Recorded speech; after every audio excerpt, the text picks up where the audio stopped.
Welcome to round 2 of the playoffs, where we just got done watching round 1 actually today because we're doing this on Saturday night. Yeah. So, Shane, we had quite a few big games. If you look at some of the games throughout the area, Dakota lost in a heartbreaker in double overtime. Aquin won with 2 seconds left on the clock by a field goal, and a game that they didn't even lead at all until that Cummins kick wasn't good from 37 yards out. And then, but then you had a lot of other runaways. West Carroll took care of Fieldcrest big. Forreston obviously expected big over Salt Fork. And then Stockton over North Fulton and Milledgeville with the big one over Abingdon-Avon. So quite a few big games there. And then if you look down south, I mean, the average, Tuscola won big, 56-0, and then a really big game was Athens and Warrensburg-Latham, as we saw those two teams as potential semifinal opponents, potentially going through the remainder of the bracket, and Athens took care of business, 49-20. Yeah, like you said, both we saw could have been in the semis, but it was the first round match. That doesn't discredit anything that Warrensburg-Latham did. I mean, look at their what was it, 5 losses now, 4 or 5? 4, yep. 4. I mean, all within a couple scores. So that's just the way the bracket flowed this year. It sure is. And I mean, to touch on a little bit more, you could look to the north. I mean, Fulton and Marquette. So yeah, we've heard a lot of Raz tonight someone already. had to go home there. I am sorry to argue, but you can't both win. No. That's funny how that works. I know the IHSA is big on making things so everybody gets a trophy, especially now with Aurora Christian losing to Sterling Newman tonight. They'll fall to 1A. I mean, there's another issue. If you want to take your problems up, I'm sure the IHSA would love to hear them. I mean, you can add that multiplier to the list. Sorry, I'm about to go off here. And you can add why 2 teams both can't advance to the second round. I mean, I wonder how that would work. Maybe they'll group them together, have 2 teams versus Forreston. I don't know. Maybe that's what it takes both of them to beat Forreston. I don't know. I love it. I love it. But a little fired. I mean, yeah, you're sitting here arguing rankings, which rankings are put together, but quite honestly, in the north part of the bracket, your top teams were Lena Winslow, Forreston, Fulton, and Annawan-Wethersfield, and then Marquette. Right. But we all know that Annawan-Wethersfield is hurt right now. I mean, They lost their running back for the year. That's no hidden secret. And then they're playing with a freshman QB right now who happens to be playing very well. Right. But those really are the 5 teams that you're really looking at to get to DeKalb. And yeah, obviously you still got Anweth and Forreston and Fulton and Lena Winslow in the picture. But when you put 2 and 2 together and they got to play each other, like you said, one's got to go home. Well, and that's just it. To say this more calmly and relaxing, it doesn't matter when you play them. You could have had that matchup. I mean, obviously not because of the way the bracket fell. You could have had that matchup in, say, a semifinal on a normal year and felt fine with it.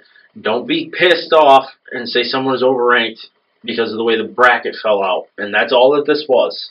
You had 2 top teams that happened to meet in the first round. There's not much you can do about it. Don't say one team is overrated. Right, exactly.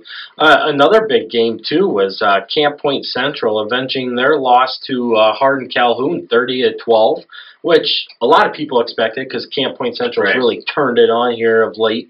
And they're playing their best ball heading into the playoffs, and obviously said here in the first round.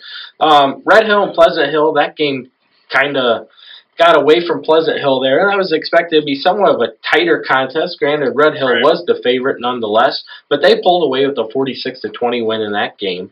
And then Brown County and Arcola. I mean, we knew that Brown County would most likely win that game, and they did. And they did so by 2 scores, 42-28. So, and then, like you said, the big loss in Class 2A tonight was Aurora Christian losing to Newman 27-18. Yeah, 27-18. So, A lot of big volume, games. you know. And then you look at some other games. I mean, Rockridge got up end of the day by El Paso Gridley in a shocker, 29-26 in the Class 2A bracket. You look at Westville, they took down the defending 2A champs, which knew was going to happen. They won 42-0. Really, West Carroll over Fieldcrest, 40-0. I mean, we both picked West Carroll to win that matchup. Expected that to be an upset victory per se, but the fashion that they did it in, it was just monumental, really. I mean, that was impressive. Right. Hats off to West Carroll and their crew. Now they're going to get to host, GCMS after that drubbing that they put on EPC. A lot to talk about with that game. Gosh, wow. Look at the yardage. What was it? It was 7 touchdowns on 17 offensive plays. Yeah. Let that sink in for a minute. I mean, wow. We kind of wondered about GCMS, especially with the way that their offense is set, more running outside, which is something that teams have struggled with against EPC because the EPC's overall team speed to the outsides is second to none. I mean, but they got shellacked today. Oh, yeah. And now West Carroll's going to have to figure out a way to play with them, but it's at home. I mean, exciting times for West Carroll. You got a home game coming in. Been a long time. Yeah, that's very true. And, I mean, granted, you got one of the better teams in the 2A North bracket coming to your place, but, hey, anything can happen on playoff Saturday. As you see, Rockridge lost. Yeah. A lot of people had them picked to go to the quarters at least. I'll sit here and say that had Rockridge had a health, I'm not going to blame that on their health, but had they have a healthy team, Rockridge wins that game. And my bracket would have put Rockridge in the state championship game. I mean, but 1A, 2A, you're looking at a couple of injuries away from going nowhere. Oh, that's exactly what we saw today. And then if you look at 2A South, even favorites for the 2A South title game representation in DeKalb, Tri-Valley beat South Mac 42-6, and who was the other one? Maroa Forsyth. They beat Carthage Illini West 56-28, and then a real big game, close game, was Bismarck Henning and Carmi White County as Bismarck pulls that out 37-34. Yeah, I think a lot of people had Carmi in that. I think my bracket included. But 3 points. You can't really beat that. I did have Bismarck. I can't remember. Maybe I did have Bismarck. I don't recall. But you're right. I mean, that was one of those games where exactly, and it definitely played out as such. I was kind of surprised because this was a team I did pick, was West Prairie, as they lost to Carlisle 32-14. Carlisle's a pretty tough team. They play some bigger schools generally. Yeah, I know. I didn't make that prediction either. So. No. I think I recalled a lot of people picking Scioto West Prairie in that one. Well, we've seen a lot of brackets. Or Bushnell West Prairie, as they actually go there's by. There's been a lot of brackets that were pretty much identical, other than a couple of games here and there. And that's obviously not one that many people picked, if any. Right. And then Clifton Central rode Mercer County 43-22 as well. So that was a big win for the Comets in that one. But here we are. We're heading to round 2, so we're going to recap our games that we have coming up. Some interesting matchups, needless to say. I'm excited for this. Yeah. This is going to be fun. As you can see, we have 6 of our 9 teams advancing to the second round next week. We expect temperatures to be in the upper 40s, so a little bit warmer than today's games. Thank goodness. Can't be any colder. But hopefully everybody doesn't grab pneumonia or get a cold and can make the games next week. Well, that's funny you mention that, because I'm pretty sure last year on the turf at Champaign it was nicer than what today was. Yes, it was. Unless you were carrying on the field all game long. She looked a little cold taking pictures down there. But while we were up there eating the wonderful trail mix that they gave for us. But we're looking forward to our continued push on our road to DeKalb. So, here we go. So our first breakdown is going to take us to Lena Winslow, where they're going to play host to Milledgeville. Lena Winslow comes in this game with a 10-0 mark after they beat Stark County today 55-20, as Milledgeville comes in with an 8-2 record after wiping away Abingdon-Avon 56-14. In their playoff history, Lena Winslow has now upped their record to 31-21, and Milledgeville is now 17-20 all-time in the playoffs. Shane, Milledgeville did put together a very impressive win today against Abingdon-Avon. This was a game that was supposed to be close. I mean, you look at all the predictions, you look at schedules, it didn't matter how you broke it down. This was a game that should have been within a score of each other, and Milledgeville just took care of it right from the onset. Well, that's good. I mean, that's realistically what we've been looking for. And, I mean, Milledgeville's had some, I'd break it down into two parts of their season. You know, the first part of the season, things are rolling. Second part of the season, they're struggling to get things going, especially last week after whatever the hell that was. Whatever that was, yeah. And now, you know, today they run rampant at 56-14, and, you know, the leading rusher has 200 yards at halftime on 10 carries. You don't have to be a rocket scientist to figure out that's 20 yards on damn carry. I mean, that speaks for itself. And then on the other end of the spectrum, you got Lena Winslow trying to get their first ever perfect season to get to that 14-0 mark, you know, one game at a time. But, you know, we'll see how things go this week. Yeah, I mean, if you look at the NUIC Northwest that Lena Winslow hails from compared to the NUIC Upstate that Milledgeville is coming from, right, and you look at the season crossover games, the Northwest was 7-1. A lot to a little.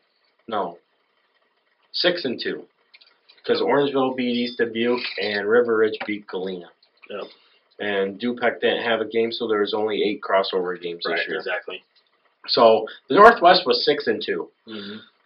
And you take a look at that, and of course, you're talking about Lena Winslow being the number 1 ranked team in the state, the number 1 seeded team in the playoffs, the number 1 team in the number 1 conference. I mean, right? You can keep going and going. It's number 1, number 1. Correct. Yeah.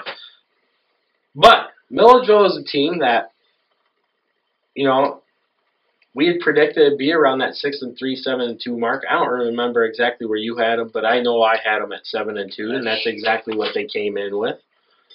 6-3. So yeah, there you go. I'm pretty much right on the mark there. And here they are now. They're 8-2 after getting their first win since 2008. So tip of the cap to Milledgeville. I mean, that was a heck of a game. Carson Boyer put on a show today.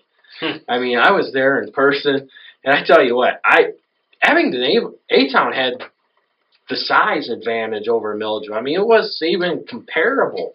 I mean, they were big. They had athletes, but I mean, Milledgeville's defense, they won the line on both sides of the ball.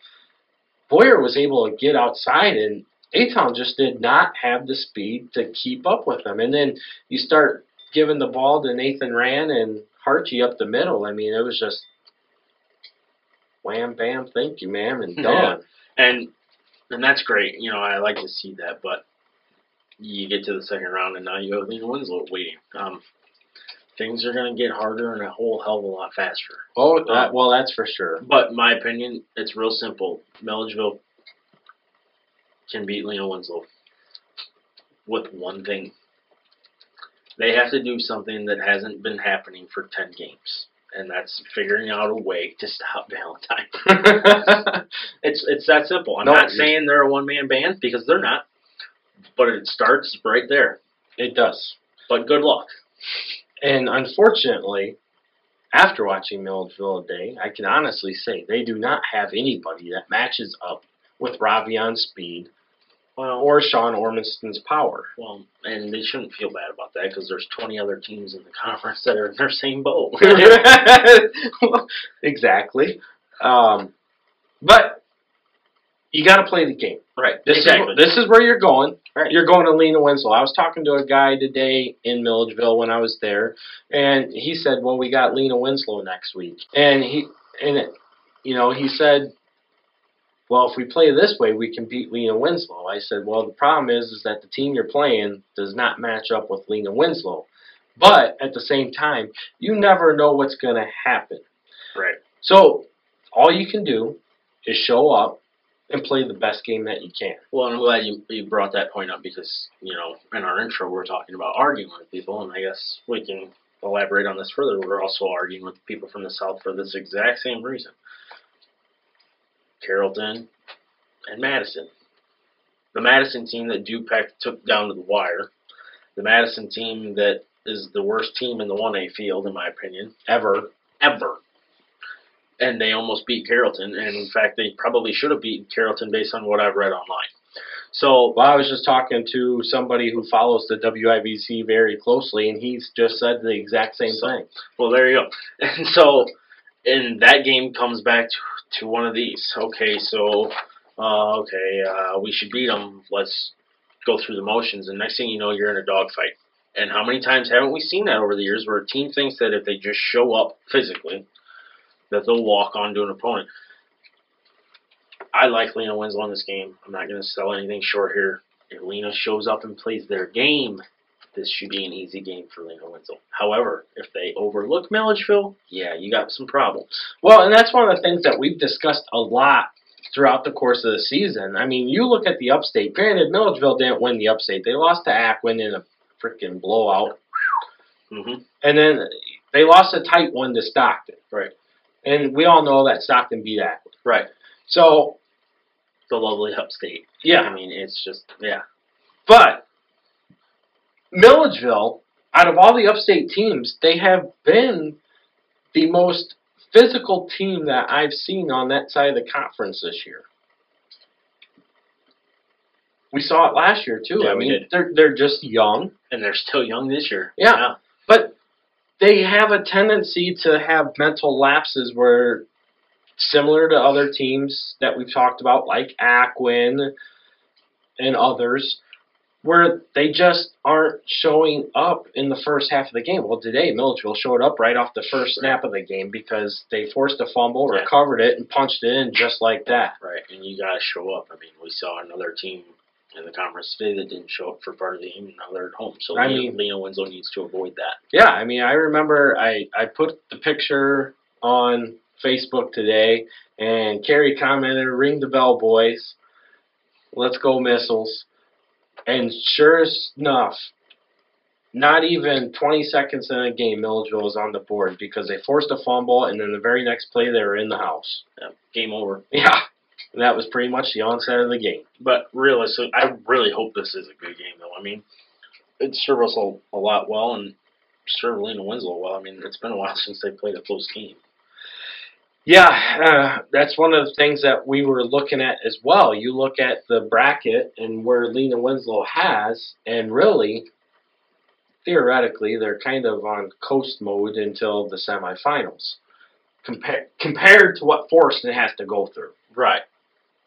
But Lena Winslow, like you said, they have to show up. You know, they can't be overlooking anybody. They can't be getting cocky, and they just got to keep doing what they've been doing, right, and take care of business. And if they do that, I do. I like Lena Winslow big in this game. This next matchup is going to take us back to a Week 8 rematch where Aquin is going to go back to Stockton and play the Blackhawks at home.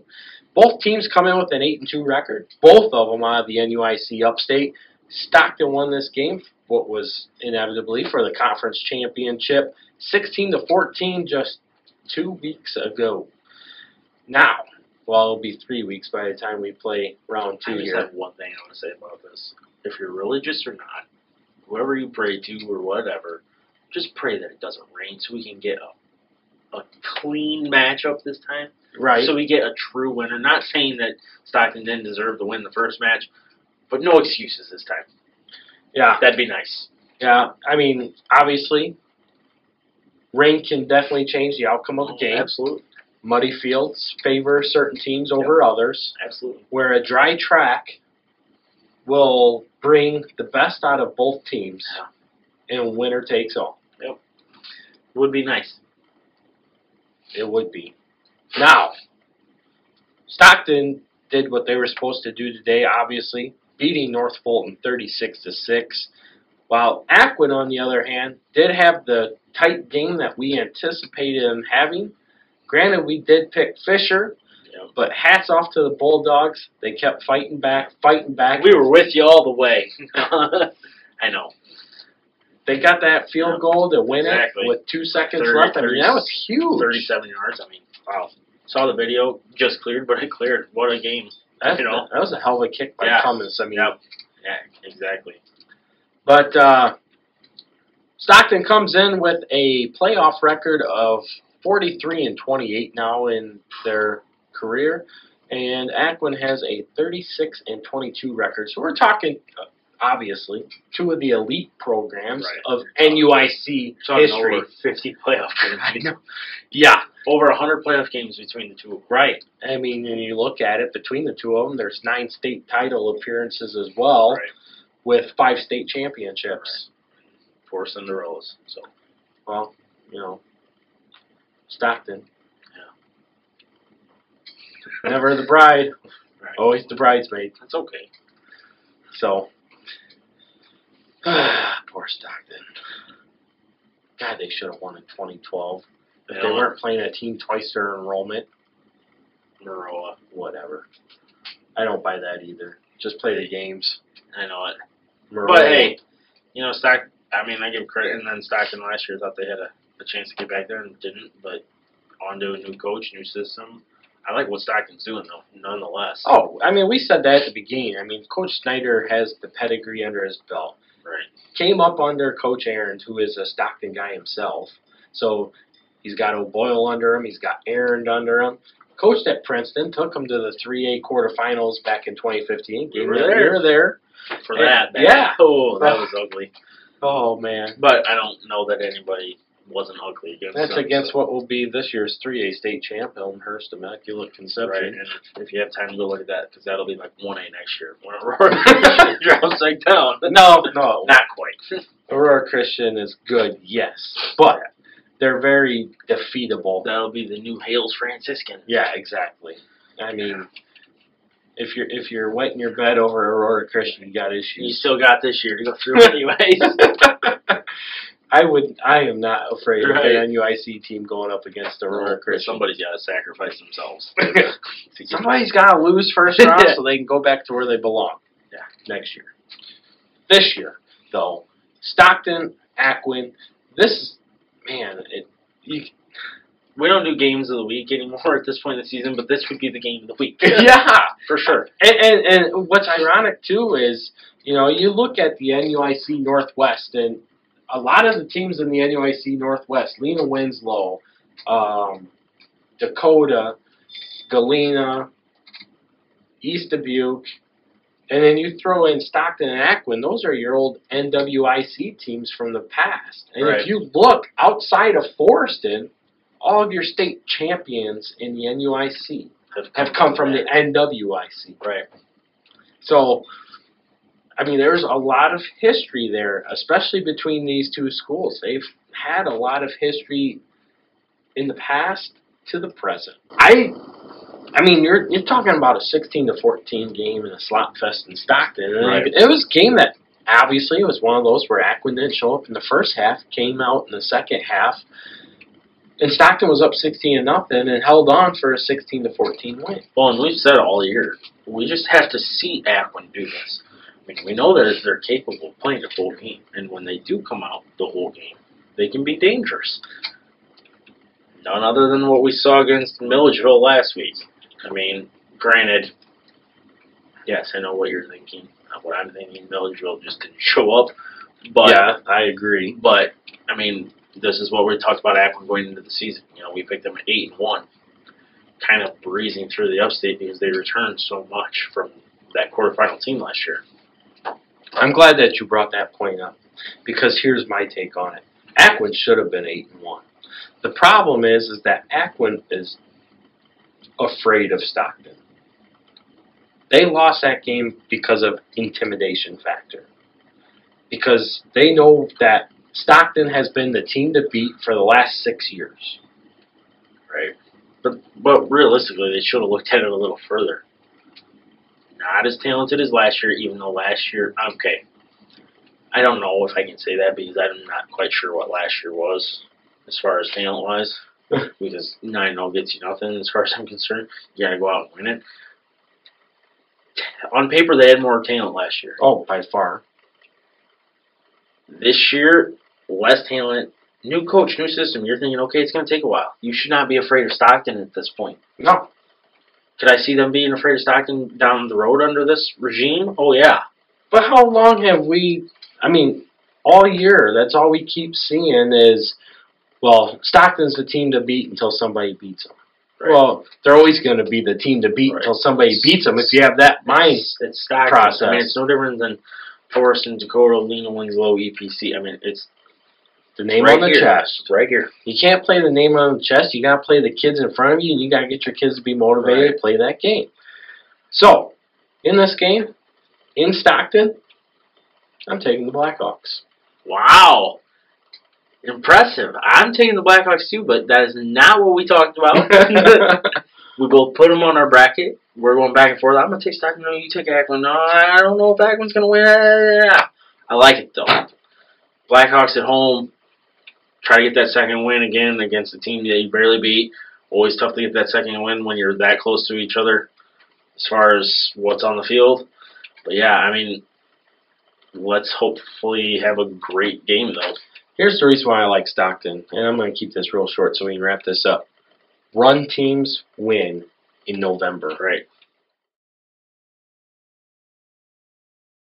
Our third matchup is going to take us to Fulton, where the Steamers come in with a 7-3 record after they beat Ottawa-Marquette today 36-14, increasing their playoff record to 23-16 overall. Forreston is going to be their opponent as the defending state champs come in with a 9-1 record after they lamb-blasted Salt Fork today 50-14, and they increased their playoff record to 25-20 overall. Now, the three losses that Fulton has, obviously Fulton comes out of the Three Rivers Rock Conference, so this is our first non-NUIC matchup in the second round that we're covering.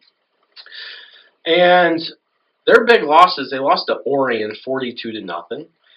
They lost to Rockridge in a very close game, 40-39, but that was also a game that they were up big in, and then watched Rockridge just come back and take the 1-point victory. And they're out. And they're gone. In which I feel that Forreston would have matched up very well with Rockridge, honestly, if they were in two-way. But Newman was their other loss as they lost 34-6. First off, I think it was a great showing by Forreston today. Not bad for a Stockton 2.0. Yeah, I mean, Stockton 2.0 should have been a lot closer than 50-14. Yeah. I don't know who said that or if it was even said, but you generally don't make up stuff like that, so I'm going to assume it was said. And I know we have some Salt Fork following, so I'm going to keep this nice. But Forreston is not Stockton 2.0 of last year. Basically, what happened was, whether it was said or not, somewhere along the line, the Salt Fork coach said that basically Salt Fork was going to come up and take care of Forreston because they were nothing more than Stockton 2.0 from last year. Hope you had a good bus ride home. Boom. But why would you say something like that? Even if it is in the newspapers back home. It's simple. You got to get your kids to believe. Well, I agree. But there's better ways to do it than that. And you're talking about the defending state champs. And first of all, we live in a media-crazed world right now where everything's at your fingertips. Do you really think it's that hard for someone to pull up a newspaper article from down there? No. It ain't like it was 10, 15 years ago where you had to search for this stuff. You punch in a couple keywords, Forreston, Salt Fork, something like that. You can find it like nothing, and then next thing you know, that's printed in the locker room somewhere, because that's the way that goes. Right. I mean, that was the first thing I heard after the game tonight in Forreston, was just that. Yeah, we're Stockton 2.0. What do you mean you're Stockton 2.0? Stockton last year was 9-0. Salt Fork had a great game plan for Stockton.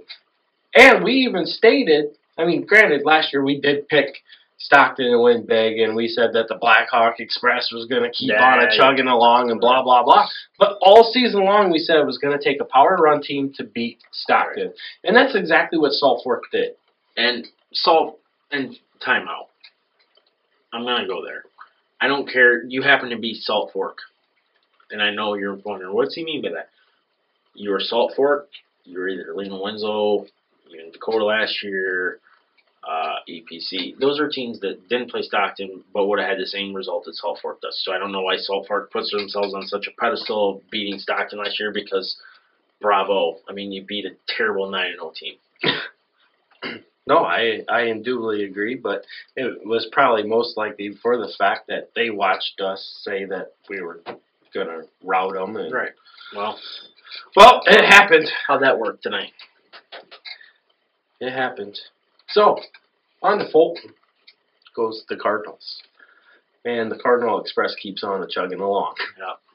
This is twice tonight that I've had to bring myself down a little bit because things get said from people that aren't realistic. Yeah, I know. I mean, it's just one of those things. I mean, defending state champs, they won 2 state titles in 3 seasons. They're the number 3 ranked team in the state. So, I mean, you know, Forreston's obviously very tough. Their schedule has proven that.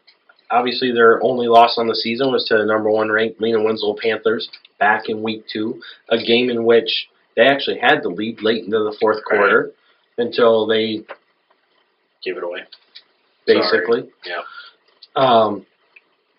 But now they get Fulton. And Fulton, obviously, Three Rivers Rock Conference, which is the small side of the Three Rivers, has naturally been a power for quite a while.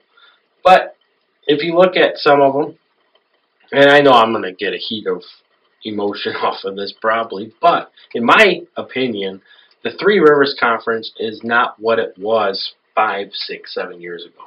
Oh, I would agree with that completely. You know, 5, 6, 7 years ago, you had Newman, obviously. You had Morrison was always there. I mean, go to Lanark or Pearl City and speak the word Morrison. They'll probably run you right out of town.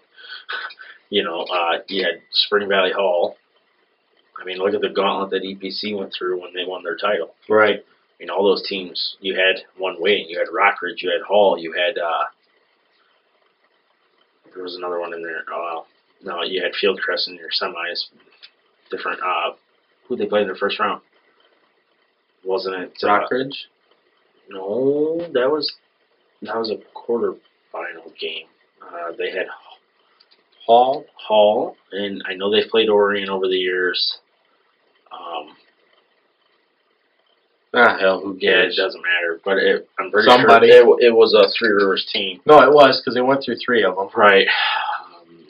Yeah, I don't know if it was St. Bede or whoever it was. But yeah, not quite what it used to be. You know, and that kind of has its way of, I mean, well, look at the Lincoln Trail this year. Right. I mean, that's normally a very tough conference. Right. But even though you still have 2 teams remaining, they're squaring off in Annawan-Wethersfield and Princeville. Right. In which that was a tight game, their first matchup, 14-6. And they're guaranteed a quarterfinal team now. Kind of like we're guaranteed a semifinal team at minimum. So right.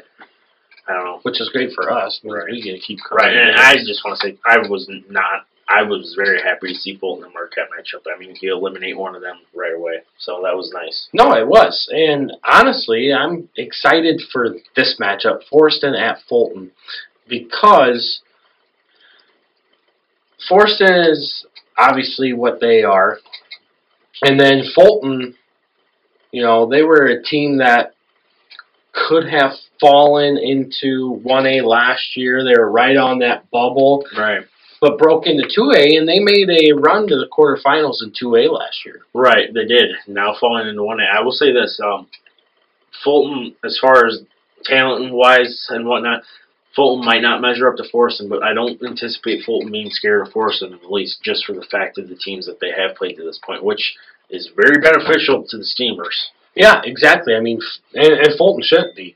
I mean, you look at their schedule, like we said, they lost to Orion, they lost to Rockridge, they lost to Newman. Granted, they weren't in the games with Newman and Orion, per se, by score margin, but Rockridge, they were right there. They could have won that game, should have won that game. And even though it was 36-14, they just throttled a very good 1A playoff team. Exactly. And, I mean, Rockridge themselves only lost to Newman by a point. Newman's going on and Rockridge is going home. So, I mean, I think Fulton can play with Forreston. I just don't know how close it'll be. You're right. Myself, and this is an unbiased pick, but I do like the Cardinals in this game. I agree. So our fourth and final NUIC matchup for the round 2 of the playoffs is going to take us to Savannah, where the West Carroll Thunder are going to host a home game against the GCMS Falcons.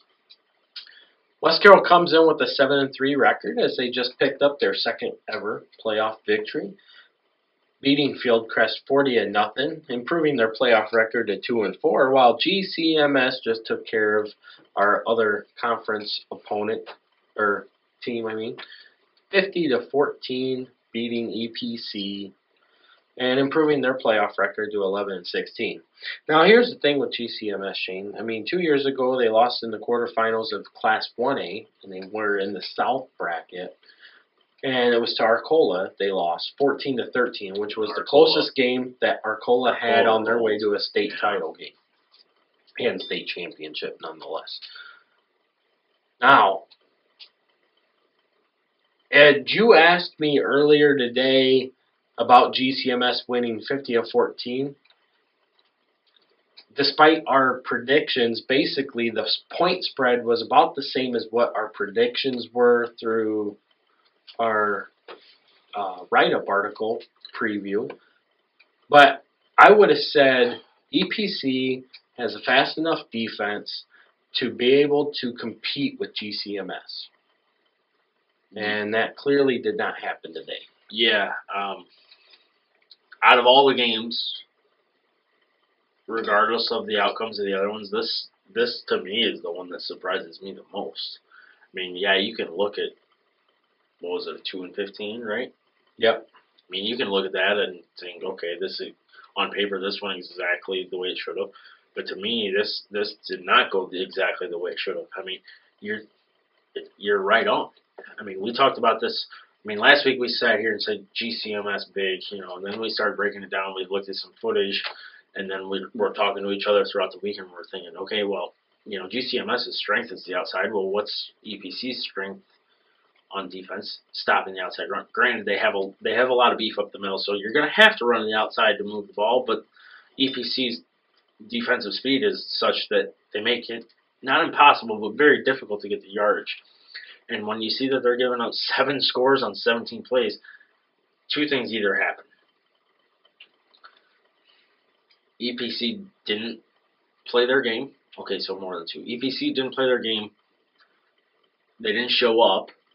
Or 3, GCMS is legit.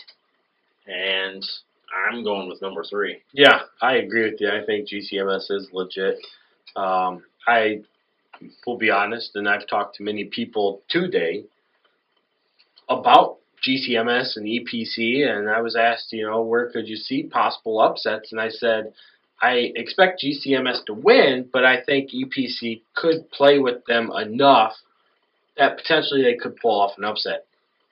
Obviously, when you run 7 touchdowns on 17 plays, and you can't stop the big play, you deserve to lose. Right. I'm honest. I figured like a 26-7, somewhere in that ballpark.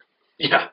Not 50-14. Well, like I said, you look at some of our predictions that we put out there on our previews, and yeah, GCMS was big, but realistically, I could have seen a 2 or 3 score ball game, but not 50-14. And really, you think about it, GCMS had 50 at halftime. It was 50-6 at halftime. So GCMS basically didn't even come out and play the second half. Right. So what's that tell you? They could have hung 100 on them today. That's just amazing. They very well could have. Yeah. So now they have to play West Carroll. And they're going to travel to Savannah to play West Carroll. West Carroll took care of EPC, I wouldn't say handily, but it was in one of those games where I wouldn't say it's a true rivalry because West Carroll's kind of been the ugly stepsister for quite a while in the Northwest, and that's no offense to West Carroll, but they've just been that team that hasn't been able to compete with the upper tier. And this year, they have, which we kind of anticipated based off what, even though they went 4-5, we saw what they could be, especially as their season progressed down the road, and what they should have been. And if they carried over what they did at the end of 2016 into 2017, they're right where we expect them to be. Right, and it all started with that week one close loss to Lena-Winslow. You know, we looked at that two different ways. Lena starts slow is what we thought, or West Carroll's legit. You know, that was kind of a mixture of both in that capacity. I agree. That is a definite mixture of both. Lena did start slow, and West Carroll was ready to go. Right. So, yes, they've handled EPC. Can they? I don't remember. You were at that game. You covered it. I don't remember the final score. 26-6. 26-6. So you're looking at a 20-point spread versus a 36. Now, do I think West Carroll's going to play to 16 points to GCMS? I think that's a little bit of a stretch as far as I'm concerned. Not to discredit West Carroll or anything. But again, what have we talked about all night? You have to play the game. And wouldn't that be something? Especially after Rockridge lost in their part of the bracket. Well, that's just it, because wide open. The winner of this game is going to take on the winner of now El Paso Gridley and Knoxville. Yawn Fest. But, I mean, I would not overlook Knoxville. I mean, they were expected to beat Marshall big. Granted, Marshall comes out of the Chicago Public Leagues. Chicago Marshall, that is, not Marshall, Illinois. And we know how them small school Chicago Public Leagues are. Right. They don't fare well. No, because they don't play disciplined football. No. They have athletes, yes, you cannot deny that. They are not disciplined to play the type of teams that are going to win state championships. Exactly. So, West Carroll, GCMS. I still think GCMS is the favorite. Oh, yeah, absolutely. 50-14, I'm not sure. West Carroll has a fast defense. They close fast. They're good. GCMS can get... I mean, I watched them play... I watched them on film. I shouldn't say I watched them play because I wasn't there in person. But I watched their film against Leroy and El Paso Gridley. And their line is strong, but they're slow off the ball. Their center gets beat every time off the snap. I mean, both games I watched, he was getting beat. And that's why I really thought, I'm like, EPC can attack that. Right. Well, here's your chance, West Carroll. Attack that. Look at that on film. Granted, don't get sucked inside because McNutt is going outside. Right. They're going to kick it out. So you cannot allow yourself to get sucked inside. You can't get caught chasing plays. You have to stay home. You have to set the edge, and you have to wrap up and tackle. Disciplined defense. That's how you're going to beat GCMS. Because honestly, I do not see GCMS in the state championship game. Not saying they can't get there. They're just not my prediction to get there. Right. And not with many people. I mean, especially now that Newman won tonight. I mean, those two, that would be a semifinal matchup if it gets to that point. Well, and that's kind of where I got it. I have Newman and GCMS in the semifinal. And realistically, there's nobody that should stop that at this point. But West Carroll's going to have their chance. I just don't like them in this matchup. I don't either. I like GCMS in this matchup. But, man, like you said, wouldn't it be something to see West Carroll win?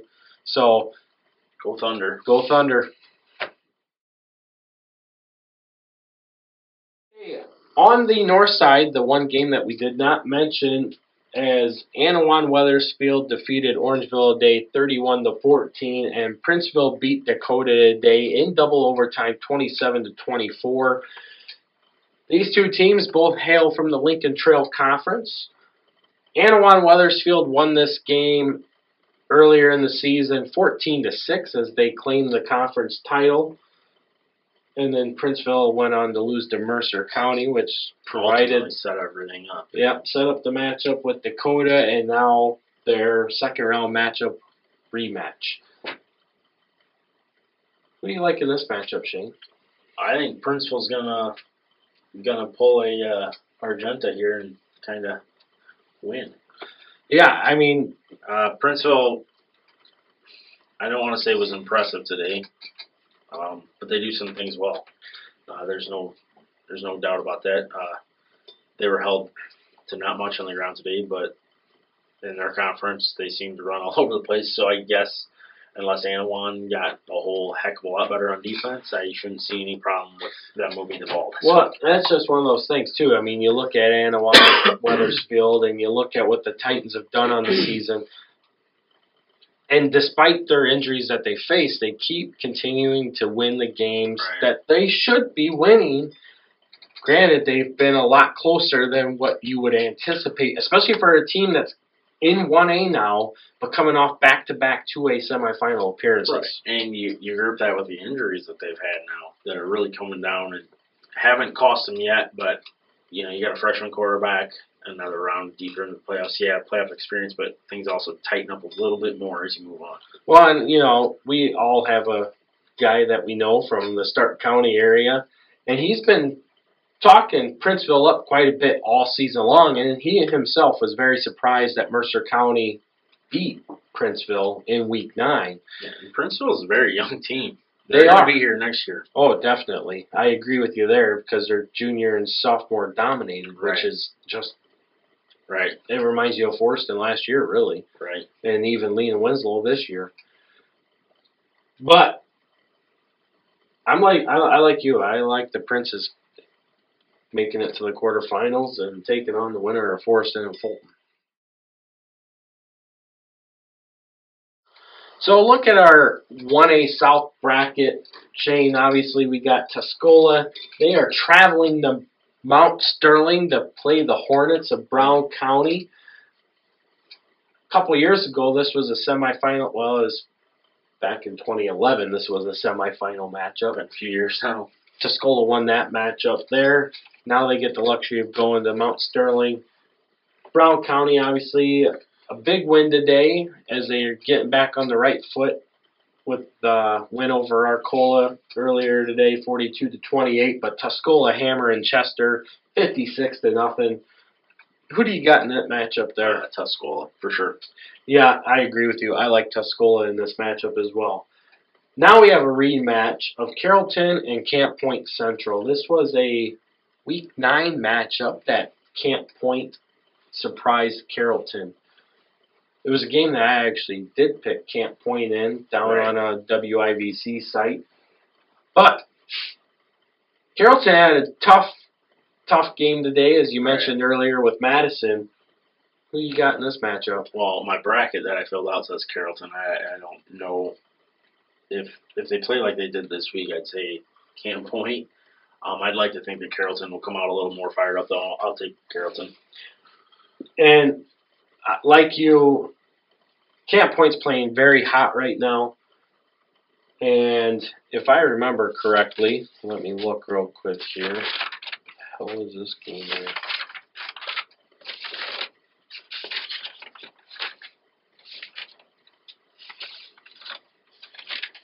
Uh-oh. Anyway. There it is. That's what I was looking for. This game's going to be played in Carrollton. So, I like the Hawks at home. Red Hill and Cumberland.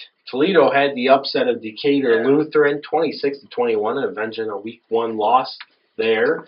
Obviously, Decatur Lutheran was down a couple players from what I hear that were hurt before that game ever was played and did not play in that game, resulting in that 26-21 upset. Red Hill, obviously, they have improved at 10-0 on the season. Take Red Hill, but I originally did not have Red Hill. I had a healthy Decatur Lutheran beating Red Hill because Red Hill is highly overrated at 10-0, but in this matchup, Red Hill will make it. Yeah, and I agree. I mean, Toledo-Cumberland is going to be a decent matchup coming out of the Little Oak Valley Conference, but I do like Red Hill in this matchup as well. So I'm taking Red Hill. And then we got Argenta and Athens. Argenta won big today, by the way, avenging their loss with Moweaqua Central A&M. And gosh, I mean, talk about avenging a loss. They beat Moweaqua 56-12 today. That's 44. That's a running clock. My God, how do you turn a loss into 44 points in your favor? Well, it's hard to say when you're 250 miles from the game, but it might have been one of them situations where, you already beat them once, let's coast in, or it might not have been, but A&M was not what the record was. I mean, they lost big to the teams that they lost to, so it's only fitting that they lose big too here, but generally not to a team you beat early in the year, but how many times haven't we seen that before? True. So Argenta and Athens. Athens obviously getting the big win over Warrensburg Latham today, 49-20. What do you like there? Athens. They beat probably the third best team in the South today. So. I agree. And if you look at the difference of Athens' victory over Warrensburg Latham and compare it to Tuscola's win over Warrensburg Latham earlier this year, Athens is bigger. Athens has a different point differential, bigger, definitely. So yes, I do like Athens. So Tuscola, Carrollton, Red Hill, and Athens. Moving on to the quarterfinals are both of our picks for 1A South. So there's a look at what we have going on for our second round matchups. Should be some interesting games. You got quite a few good contests coming up in Class 1A here. And then, of course, our Class 2A game with West Carroll and GCMS, which obviously is heavily favored towards GCMS, but nonetheless a very interesting and intriguing matchup to see take fold. Hopefully, we see some great games here coming up. I mean, we're guaranteed to lose 2 teams this week, and it looks like it could potentially be 3, which would leave us with the top 2 teams left in the state, which is kind of what we anticipated, just not this early. So realistically, what Shane is saying is we need 3 teams to make the quarterfinals. Yes. Because obviously we want to have a team at state, and to ensure that, if Forreston, right down here by themselves, has to get through that to get there. And Forreston, I mean, we talked about this last week. Forreston has had the toughest draw as far as their little quadrant, so to speak. You had Marquette and Fulton and Forreston, obviously, now. So they're quadrant of the quadrant. Exactly. So they're 8th or whatever you want to call it. But yeah, if Forreston keeps doing his job, we're guaranteed to have a team at state. So that's great. So because you have four teams in the northern part of the north, so you're already guaranteed one in the semis. So hopefully a couple more wins for Forreston, we can make it 2. Right. And hopefully West Carroll can keep chugging. I know. Hopefully catch a break, get a fumble, interception, pick 6, turn the game around. You never know. Well, and that's just it. West Carroll is not a very big team. I think that the line play for GCMS will be favored for the Falcons in that matchup. But we know West Carroll's fast. Yeah. They're very fast. They're very athletic. And all you can do is show up and play the game. Don't get too high. Don't get too low. Stay even keel. Yeah. Make it happen. So, round 2. We'll see you Saturday. Like we said, we were looking at 48 to 55 roughly for temperature. That little 7-degree difference. Yeah. Either way, you can be warmer. You can be wrong. And meteorologist, you'd still have a job. So. And you're still right. Half the time. Yep. Hey, it's better than baseball odds, But until next week, always root for the NUIC.